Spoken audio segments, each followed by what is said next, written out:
purpose of the podcast, if you haven't ever watched or listened to the Toolshed podcast, is to find people and tools and philosophies that will help anybody involved in the construction industry.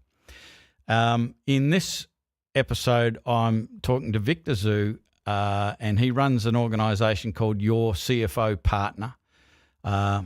I could be wrong, but I'm assuming that CFO stands for cash flow optimization. I'm just guessing. We're going to confirm that when I talk to Victor.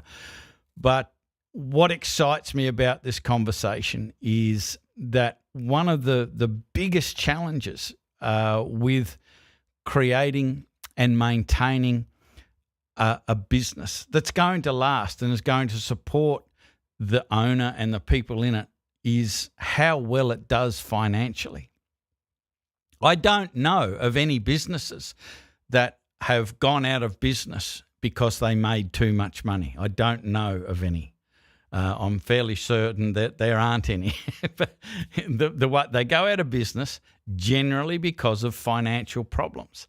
And so I'm really excited to talk to Victor today because that's his wheelhouse. He's talking about cash flow, talking about profit maximization, all of these things that are really some of the main reasons that we go into business in the first place. I mean, I'm sure we don't go into business to have all of our time stripped away from us and make no money and be really stressed.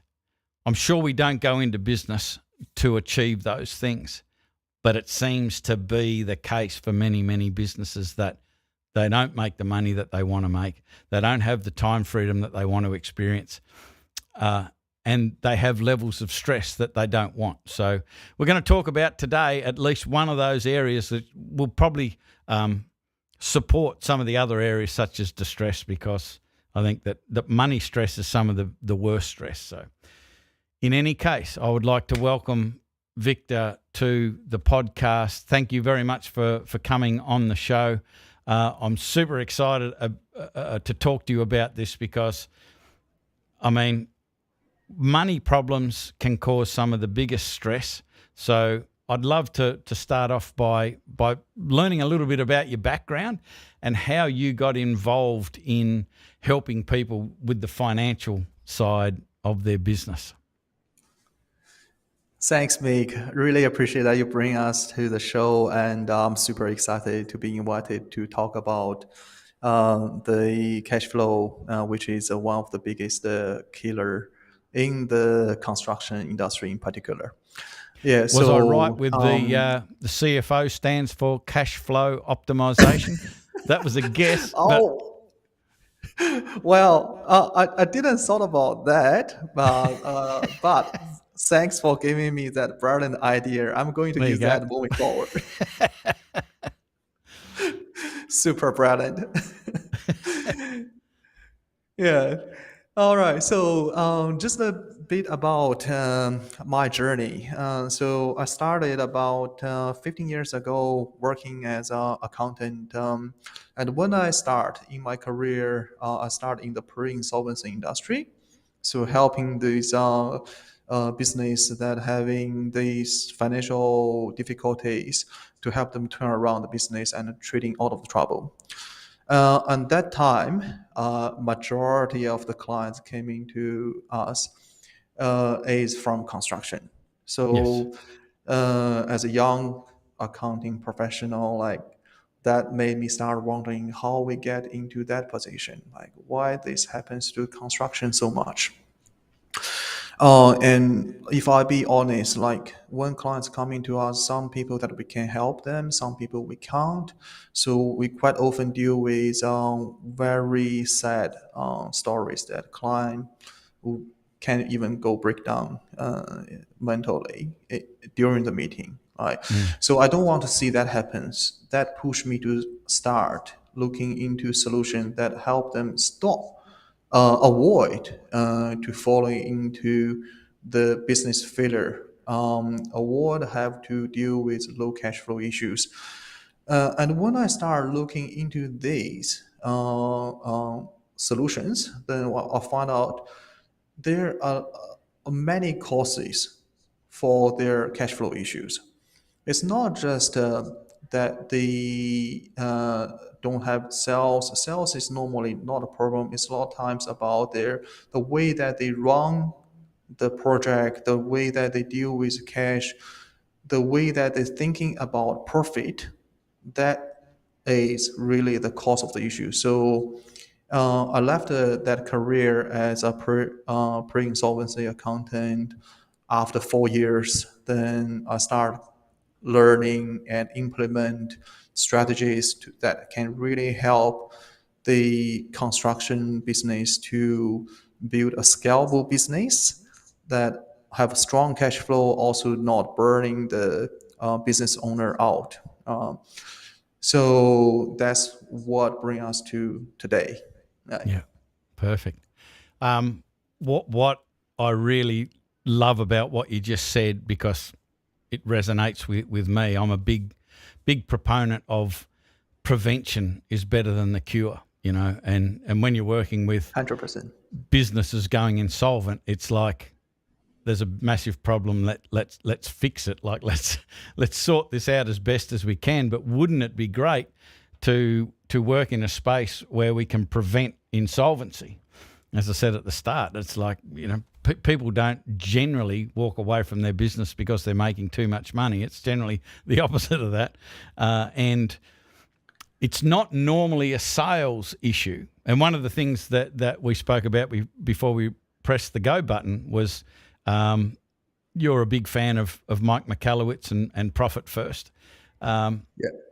And one of the things that he talks about in one of his other books is, the book is Fix This Next. And he talks about the difference between the next right thing and the apparent problem. There are these apparent problems that we get sucked into because we think that is the problem. And one of the examples of that is, you just mentioned sales.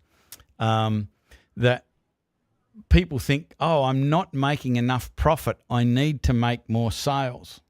But that's quite often not the case, that they're making plenty of sales.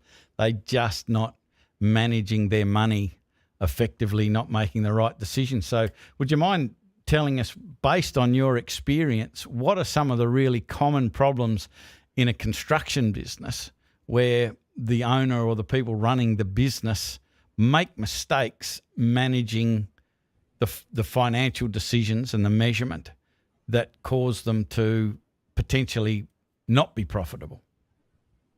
Yeah, happy.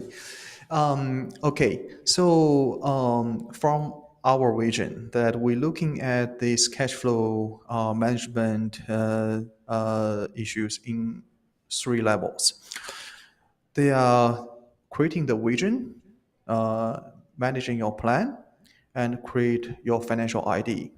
So the number one problem for the construction business to manage their cash flow is a lot of the construction business do not have the vision on their cash flow. If we're looking at a construction cash flow, one feature for the construction is they all running the projects. So at least the majority of business running the projects. So their cash flow is very predictable. At the time that they get into the contract, they do the estimation, there is a chance that they can do the project schedule which reflect how their cash is going to come in and how much money need to go out each month. Yeah. And it's very predictable. But majority of the business do not have the resource to do that practice, and not to say to maintain and update it, because there's always change in the project that is going to affect when the money is going to land, how much it's going to land, and how much money need to go out. Right. So if they don't have that vision, then it's very hard for them to forward management and taking proactive actions to deal with potential cash flow issues. Yeah. So a lot of these, just to clarify, what in my mind, what you're saying there is that you need to have an objective, like you need to be very clear on what you're trying to accomplish financially, so your plan and your measurement is heading in a direction. If you're just doing projects and because you're busy, you think that you're going to be okay financially, more often than not, you're not okay because you don't have that objective. Is that what you're saying? It could be the as simple as creating a cash flow forecast, Yeah. right? But the So problem, having that let vision. me explain this in example. Let's say a builder has three projects, and all three projects making good margin, right?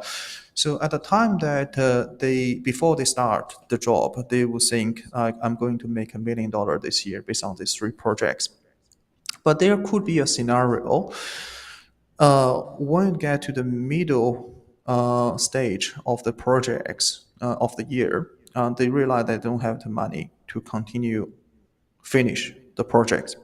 So in that scenario, the worst case is that they are not able to collect the profit because the project is never finished. That's the problem some builders or some contractors do not say, simply because they don't have the vision on that. Um, if we go back to one of the problem that you mentioned earlier in the broadcast, that builders or construction business do not go out of business because they earn too much money. It's a lot of majority of times they not even go out of business.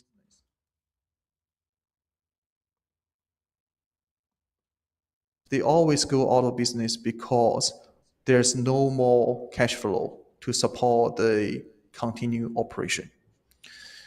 If we're looking at the past 12 months, like if I've been honest, majority of the business that I see in construction, they have at least one or two projects that bleeding money, right?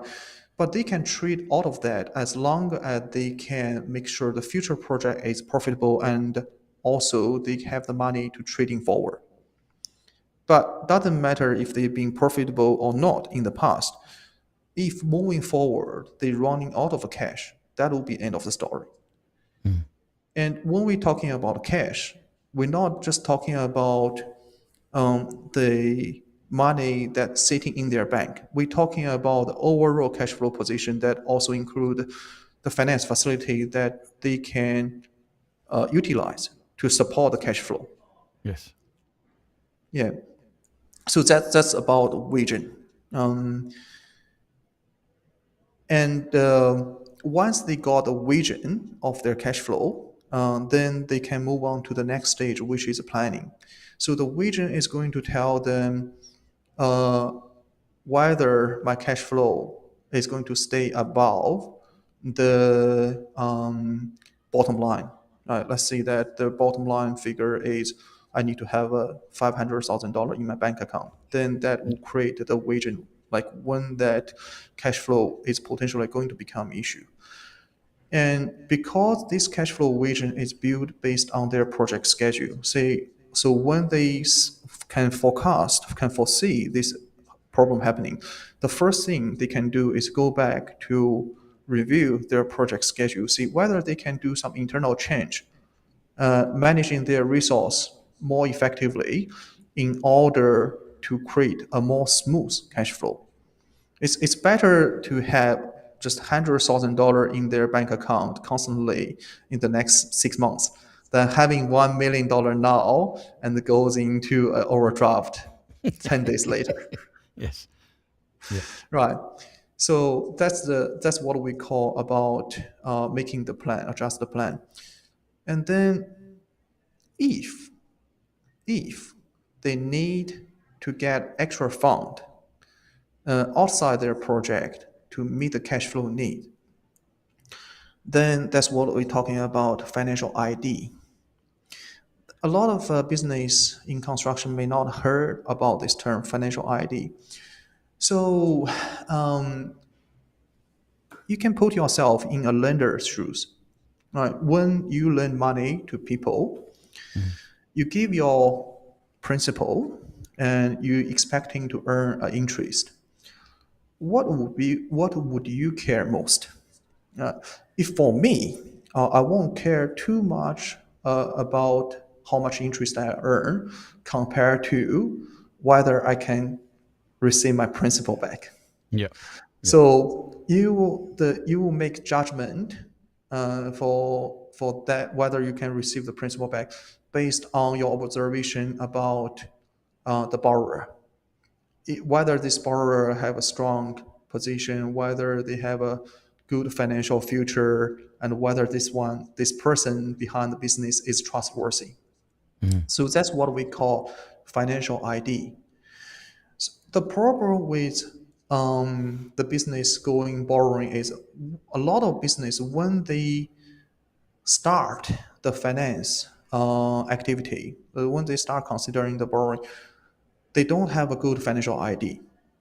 We have clients coming to us and say talking about the bad experience they had in the past when they do the financing, and it's very good business, profitable, got strong assets behind them, but they couldn't give the finance institution a very good picture about where their business at, what's the future cash flow position is going to look at. So you leave the room for the finance company to create their own story. So Yeah. in that case, the finance company will be very, very conservative Yeah. because we And know the pessimistic, construction probably. industry, yeah, construction industry is not the favorite boy for the Mm. finance at the moment, right? So we need to present them the true picture, um, but also address any issues that may rise from this financial ID before we present the information to the finance company. So that's where we help people to create a good financial ID that they can get financed. Yeah. In the introduction, I said your CFO partner. The CFO probably stands for cash flow optimization. It's chief financial officer, I'm assuming, is where it came from. But I like the cash flow optimization CFO better. One of the things that I've read that you help your customers with when you are optimizing cash flow, which obviously is so important for the health and future of a business, is receiving your money on time. I'd love for you to talk about what are the things that you suggest so people do receive their money on time, because I can't tell you how many builders and other trades-based businesses that I have spoken to or observed where they're just so busy doing the on-site stuff, just doing the work, that they don't do the invoicing, for instance. It's like they haven't asked for the money and they wonder why their bank account's empty. Like, it seems pretty straightforward to me. But what do you see that, and how do you help your clients get their money in on time? Yeah, that's a very good question. Case by case, but we do have a general principle. First, we need to make sure that they have the right system in place. This system, I'm not talking about a software to raising the invoice. I'm talking about the internal procedure that when an invoice need to be raised each month, and who is going to do the measurement, and who is going to prepare the invoice, how the invoice is going to send out with all the attachment going out together. Like a lot of times, we see business that not getting paid because of their client coming back say that you haven't got all your certification handled to us. We need to wait for certification that extend another week or two. Sort of that part first, and then it comes to when you're going to receive the money, right? Looks like a very straight answer that it's just based on the invoice term and set up in the contract. But there are many ways that you can receive the payment earlier. One way that is very popular at the moment is called invoice finance, which we helped a few clients set up. So that basically give you a facility that you can handle your invoice in and to get a finance company to pay you a percentage of the face value upfront. And then when when your client making the payment, like for example, 28 days later, the finance company is going to collect money and handle you the remaining percentage after deducting their fee. So it's a very effective way to help the construction business to get their money in earlier, and that is super important, especially I think in this year, because what we observe in the construction industry is everyone's credit term got tighter. Right? We have seen Yeah. the suppliers just cutting the account limit without notice. Right? Yes. We have seen the tradespeople coming back to builders say, "I need to get paid now." Despite what terms that they entered into, because everyone is under the pressure, as everyone is scared about what if scenario. What if I'm not get paid on time? What if this business having a risk? That's how much confidence people having toward construction business at the moment. Yeah. So having money in your account earlier is going to be super critical. And it also comes to, oh, well, in the worst case scenario, how do you deal with people who not pay or late pay? What kind of a policy that we put in place to deal with this scenario? So a lot of times, instead of going to the endless phone call negotiation, what we prefer to do is we prefer to using the software that send out standard letter and taking standard procedure and let you know that when you need to push to the next stage. Like for example, register for credit default or sending out a legal letter straight away. Because there's no point to keep negotiating when you know this process is not going to get you any result. All right, Yeah. so that's the procedure that we put in place. Yeah. Excellent. Another thing that I've noticed that you guys focus on optimizing cash flow is managing bills. And again, I've seen that get out of control. What are the suggestions and processes that you suggest to your clients in managing their bills better? I mean, I'm a big fan of profit first as well, and you know, implementing the profit first process to me Yeah. is a great way of helping you manage your bills, because if you're doing bank account accounting and you're taking the money out of the traditional in and out bank account that most businesses have. They have one bank account where the money goes in and the money goes out, rather than having the profit first approach. Quite often you get a false sense of security because you've just had a big progress payment. It goes into the bank account and you go, oh, yeah, we can afford that new van or that new dual cab ute or that new tool, or put an extra person on. But there's a lot of money in there that isn't yours, such as materials money or subcontractors money or tax or super or those sorts of things. So what are the suggestions that you offer to get your clients to manage their outgoings or their bills better? Right. So profit first is definitely a very, very, very good starting point. Like for those people who haven't hear or used profit first method before, like it basically tells you that how much money you need to allocate for each different purpose. Give every single dollar a purpose to spend. So that will help you to manage the supplier payment and making sure there's enough money saved for that purpose. But and if we go one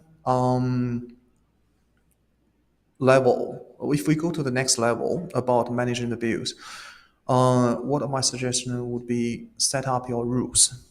All right, so set up your rule with your with your trades about when they're going to get paid and when you're going to make payments. For most of the construction business, we suggest to consider two pay runs a month. No, Yeah. this will help your tradesperson to understand when they get paid, Yeah. and also help you to plan forward when you need the money to be in account that you can pay everyone. And we also help them to generate a report. So let them know clear information about when the bill is due, for how much, and for which project, so they can be be aware of how much money they need to pay for each project and manage it on the project level and stop borrowing from one project to pay another. And when we're talking about this also goes back to the project review, which means that we need to set up a budget from the beginning. And as we go on our project, we constantly coming back to review the project actual against the project budget and see whether there's any component going out of control, which is another area that a lot of builders seems to overlooking because simply because they are too busy. So in the construction, the term that we use is do your measurement and measure what you do. So do your measurement refers to you count how on the operation side you count how much work we have complete. All the construction business does this when they do making the claim. So this is never an issue for them. Yeah. But the problem coming from measure what you do, which is a financial term, say understand how much it costs you to build so much. All right. So a lot of construction business, when we asking them like, do you know how much profit you made each project last month? They will say we don't look at that, but we know how much we make because we're getting a management report every quarter or every year. My accountant tell me how much I make. That's not how we should look at the profit in construction. In the construction, we need to look at profit for project level and on the monthly basis so we can keep track on what's happening. And more important, once you start tracking these details, then you know what goes wrong in the project. It could from the tradesperson charging extra that we're not aware of, or could be from internal mismanagement with our own labor team or inefficiency with the labor team. But that's a start point. You need to know what went wrong on this project so we can take early actions to putting the solutions and stop the project from bleeding further and try to achieve the profit that we designed for. Yeah. Because all the project I say, they saying that I'm making 20%, 25% gross margin. A lot of times when we're looking at the past project they did, which they designed for that margin, they never reached it. Yeah. Yeah. Very, very common. And again, I love what you're talking about because it's you're looking at that preventative approach instead of the cure. Like, you know, we haven't got our profit. How do we move the deck chairs around on the Titanic? so it's not doesn't look so bad, but the way that you're talking about it is we need to look at each project, and we need to look at our profitability on a minimum monthly basis. I mean, I suspect ideally it'd be great to have a dashboard like on a car, and just any time you look at it, you can tell how much profit you're making, because the earlier or the smaller the period of time that you're checking the performance of each project, the more time Yeah. you've got to jump into prevention and change things to avoid the problems in the first place. Now, one thing that has been not bugging me, but I need to know. I read that another thing that you do with the cash flow optimization is that you test different scenarios. I need to know how you do that and what the process is, because I'm fascinated by it. Okay, yeah, happy to share. So that testing goes to a few stage. It's actually start from the estimation. Right. So when client signed a new contract, there's different way that they can deliver the result. Right. Different schedule, different timing. What's happening is majority of a construction business, they will have a couple projects going on at the same time.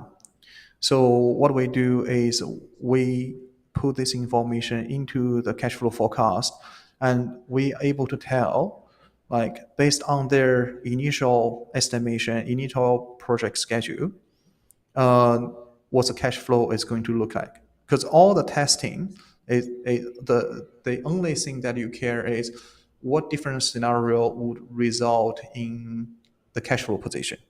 Yes. Right. So, and once they see how the scenario one works, and then they can test the scenario two or scenario three until they get to the position and say, okay, I'm happy with how this schedule, I'm happy with the cash flow position result from this schedule. Right. And then that's how they arrange their resource to move forward on their projects. And that's from the estimation. And then during the project, you keep having the scenario changing. So there could be delay on the project. There could be up cost in the project. There are variations that they can consider doing and making more money. All this would change their vision. So sometimes it's a yes or no to do something or not do something. So these different changes need to be put into their cash flow as well, right? When it happens, before they make decision, so the construction business owners can make decision, okay, whether we should take one action or not. This is how we do the planning. Yeah, I love that whole concept, because I just figured, like, when people have been doing a certain business over a certain number of years, they kind of get into a routine of this is how we do it. And I think it's just a great idea, a sensational idea to go, what if we did it a little differently? What if we changed the order? What if we changed the schedule? What if we did it this way instead of that way? And throw a couple of scenarios at your cash flow forecasting and see if it makes a difference. It's just a fantastic idea.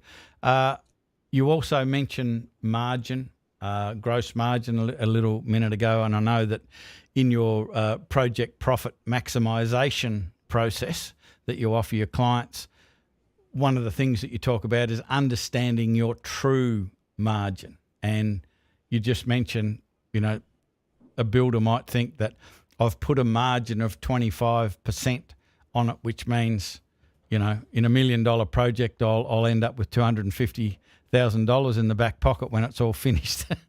Never happens. And it comes down to understanding what margin, what markup is, what your true margin is. And even Mike McAllowitz, he talks about the revenue of a business, so the total income of a business, and then you take away what you pay your subcontractors and what you pay for your materials, and that is the real revenue of a business. And even just understanding that is super important. I remember working with a huge agricultural business years ago before we became Builders Business Black Belt, and they thought that they were a $6 million business. We applied profit first to their figures. It turns out that they're not a $6 million business, they're a $660,000 business.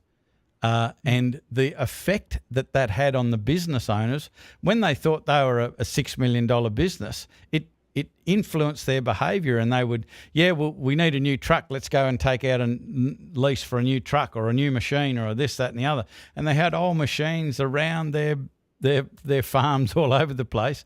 When they identified how much money was going through their fingers, $6 million down to $660,000, everything changed. They stopped buying stuff. They started selling stuff. They started to manage their cash flow a lot better. So I'd really like to understand what you guys do and how you communicate to your clients about understanding what true margin is.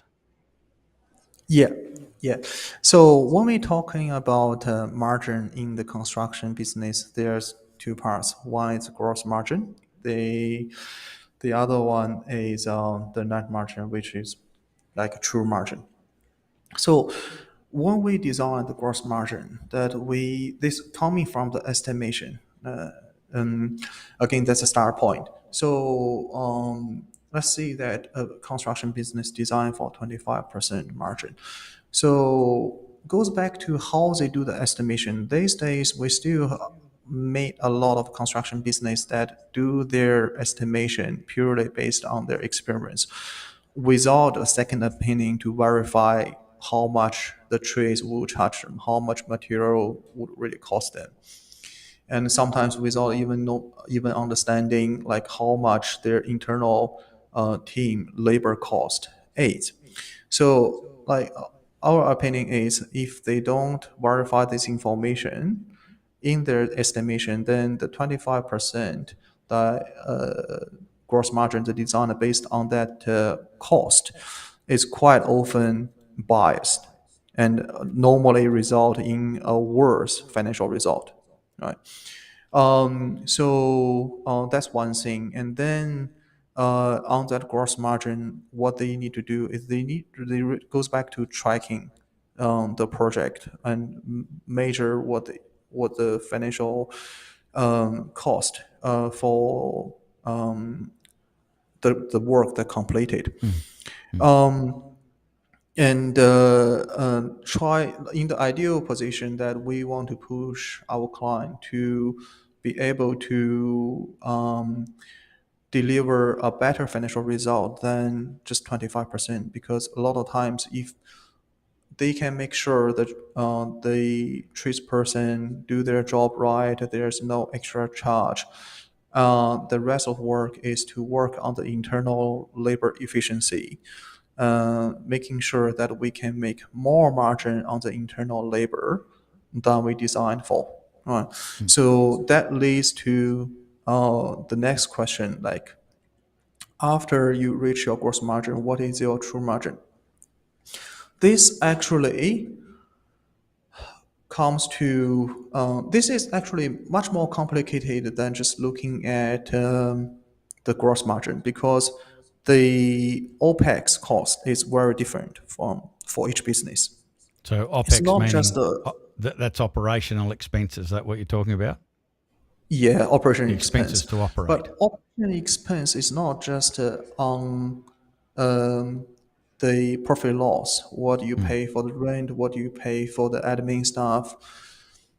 But from cash flow point of view, it also includes what you going to pay for the loan that we borrowed, Yes. for the tax that we accumulated, for any other charter mortgage or any other payment that we need to make. Right. So if we consider that the how much you need to make in the gross margin in order to meet, like for example, a 5 to 10% net profit, it's going to change completely. Yes. Right. So what we will do, or what we will suggest is, if you want to design your business model and make it working, we start from how much you need from the business, right? And then work backward, Mm. say how much we need to make, as in the net profit, as a percentage, and then work backward to say how much gross margin we need to make in order to meet this net profit. And then that one goes back to your charge rate, and goes back to also your business planning about how many projects you need to take in order to meet the sales target. So a lot of business would start top down, like they work on how much sales they can achieve, and then worry about the remaining gross margin, net profit, or even how much they take home later, Yeah. which is quite often result in what Mike mentioned about entrepreneur poverty. Yeah. So if they want to break that, if they want to break that chain, what they need to do is they need to reverse engineer their business. Yeah. Yeah. I mean, it makes complete sense when you think about it. But it's like that's why I love having these conversations, because it introduces this sort of thinking into the builders or the construction business owners thinking, because they do tend to do it the same. They look at look around and copy what everybody else is doing, but what everybody else is doing is fundamentally flawed. One of the statistics Yeah. that is just it beggars belief that I think in the last 12 months it was something like 450 building business or construction businesses went under just in Victoria alone. That just one state. And it is potentially because they're all doing the same thing and making these same mistakes. So, I hope that having this conversation really gets people listening to it to think and reach out to people like yourself and start to implement this stuff of reverse engineering and looking at what they are trying to accomplish and then what they need to do to accomplish that, rather than what I think is just like a hope strategy. Let's go out and build some houses and get some income, and we hope that it'll all work out, and I've got my 25% margin, so I should be okay. No, it doesn't work that way. One real hot topic that has been in the conversations in our Builders Business Black Belt community. So Builders Business Black Belt are our members, builders all around the country. We get together multiple times during the week and have conversations over Zoom and overcome common challenges and help each other. And one of the hot topics has been variations. And I know that in your project profit maximisation area, one of the things you talk about is variation management. What are some of the ideas that you give your clients on variation management? Because it can be a nightmare if you don't manage them properly and they're left to the end. It creates an argument. It taints the whole project with this one argument over a variation. How do you manage them so it doesn't turn into a bun fight at the end of the project? All right. So if I can give only just one suggestion, Yeah. I would say make all the evidence concrete. Yes. Right. Start from the beginning. Why are we doing the variations? We consider it's only a variation if it's outside the initial contract term, which means the business can charge extra to their client. Right. If it's something that we just didn't manage or didn't consider properly at the very beginning, and something that we need to fix at our own cost, it's not called a variation. No, it's just So tough. when you put this concept in place, that what we need to know is we can pretty much treat every single variation as a different contract. Yes. So what would you do when you enter into a different contract? You're gonna sign the contract first. Yeah. Yeah, you not necessarily sign a contract when you do the variation, but you need to have the confirmation documentation in place, clearly mention what is the targeted result that we need to achieve, how much we need to charge for this, what's the payment term, how much resource that we need to put in place, what's the schedule to deliver. So that protect you and also protect your client. Yeah. So by the end of the day, no one get into an argument saying that, oh, hang on a second, like I didn't ask you to do this. You did it at your own cost, right? So and also when you actually carrying all these works, a lot of times I too would end up like do a labor hire type of arrangement. So you need to make sure all the timesheet is also signed. And if we also like if we take a further step looking at this, what we have observed is a lot of variation is carried outside of the normal working hours, which means your cost is higher. It could be during the night, it could be on the weekends. So when you budget for the variation work, you need to consider this extra cost on your labor. Um, that's two mostly important thing. Like I think to make sure that variation is going to deliver the extra margin, extra profit, rather than eating to your profit. Yeah. Yeah, absolutely. Which happens far too often. This has been an excellent conversation.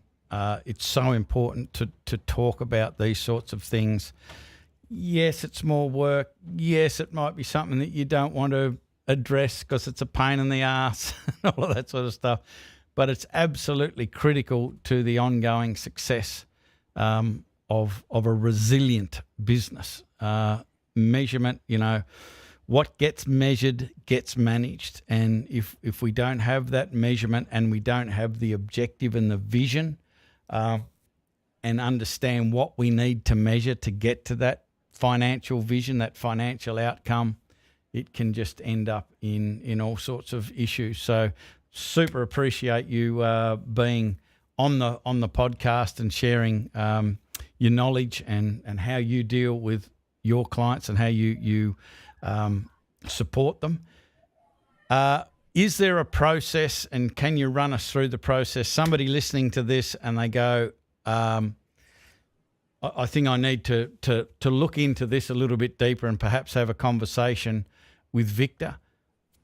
The one thing that I really like about just the name of the business, it's Your CFO Partner. And that's something that we talk about as business coaches for builders, is that there are a number of builders around who are kind of on their own, like they're running the business by themselves. If they've got a business partner, fine. They can share the load. They can have conversations. They can have a couple of different opinions on things. And even if they're working with their partner, like a husband and wife run building business, they've got that opportunity. But there are many people who don't have that. And it's great to have somebody else to run things by. And I love that whole your chief financial officer partner idea, having a chief financial officer for your business. So what are the steps that people need to take to get in contact with you, or, have a conversation with you to see whether your CFO partner is the right fit for their business? Yeah. So for those listeners who listen to the whole videos, um, it must sounds very complicated that what we talk about, and it seems to be a lot of work for them to do the forecast, even do the project schedule and review it on the monthly basis. I'm pretty sure that dealing with the report is the last thing that majority of the construction entrepreneurs want to do at the end of the day, right? But in reality, it doesn't have to be that complicated, and that's why we are here for. If you have a proper system in place that can ensure the data integrity, making sure that everything is all the data is recorded, allocated to the projects, and being to the right cost center, and matching to the estimation structure, then what you need to look at is just a one simple dashboard once a month to understand where the project is, where your cash flow is, and making the business decision from there. So Mm. the client that we're working with, normally we don't request them to spend more than 2 hours a month to working on this stuff. And most important, we don't ask them to work on the data. We ask them to spend that 2 hours understanding their business and making the decisions moving forward. And this is the beauty about the construction. You need to look at you need to look at the operation progress almost on daily basis, but you don't need to look at the financial information on everyday basis, because majority of the construction business only making one claim or Mm. two claims a month, right, per project, and their suppliers only going to give them a bill once per month, except for labor hire, right? So it could be a really simple process. The important thing is setting up that system properly and setting up the standard operating procedure so everything can working together. So if anyone want to learn more about this, I'm happy to provide a consultation free of charge for them, and they can reach to me either on my LinkedIn, or they can email me at inquiry at yourcfopartner.com.au, or can reach me on my website. That I'm happy to assist them further from here. Yeah. Perfect. We'll make sure that in the description we'll put a link to LinkedIn. We'll put the website. We'll put the email address in there so people can just go bang straight away and reach out to you and start a conversation. So, Victor, thank Thanks, you mate. very, very much for being on the show. It's been wonderful to get that perspective on what people can do to optimize cash flow, eliminate financial stress, and it's great to know that people like yourself are out there that have that sort of prevention approach as well, rather than just I know many moons ago I found my accountant, and this is a long time ago, seemed to be just like a historian, and they would every year they would just clean up the mess that I made every year and put it in a nice neat package and send it off to the ATO to minimise the damage that I'd created. I love the approach where you're looking forward, you're looking at prevention, you're looking at improvement all of the time, looking at what are we trying to accomplish here, and it just makes a big difference. So thank you very much for being on the show, Victor. It's been an honor to come to the show, and we look forward to help more business working together. Yeah, perfect. Thank you very much. So Thanks, that's mate. another Really appreciate it. episode of the Toolshed podcast. I hope it got you thinking. I hope it got you starting to think about, how am I measuring? How am I managing? What are my financial objectives? How am I performing? Do I have the right margins? Do I have the right focus to get the net profit? After all, you're putting in all of the risk. You're putting in all of the effort. You're missing out on certain things, like you're putting a lot of time and a lot of effort into making this work.